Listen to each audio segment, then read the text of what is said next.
টাকার জন্য কত নিচে নামতে পারে একজন অভিনেত্রী। সম্প্রতি সোশ্যাল মিডিয়ায় ছড়িয়ে পড়েছে একটি ঘনিষ্ঠ ছবি, যেখানে দেখা যাচ্ছে জনপ্রিয় অভিনেত্রী জান্নাতুল সুমাইয়া হিমি একজন মধ্যবয়সী ব্যক্তির সঙ্গে অস্বাভাবিক ঘনিষ্ঠ অবস্থানে। ছবিটা ভাইরাল হওয়ার সঙ্গে সঙ্গেই তোলপাড় নেট দুনিয়া। সবাই বলছে এটা কি হিমির মতো কারো করা কাজ।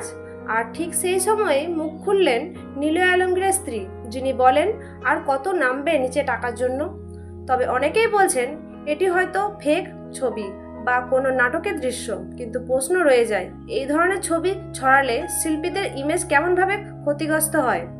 আর যদি এই ছবি সত্যি হয় তাহলে এর পেছনের কারণ কি? শুধু কি টাকা নাকি আরও কিছু? এই প্রশ্নগুলো এখন ঘুরপাক খাচ্ছে দর্শকদের মনে। এই বিষয়ে আপনার কি মতামত নিচে মন্তব্য করে জানান। আর ভিডিওতে ভালো লাগলে শেয়ার করতে ভুলবেন না। ধন্যবাদ।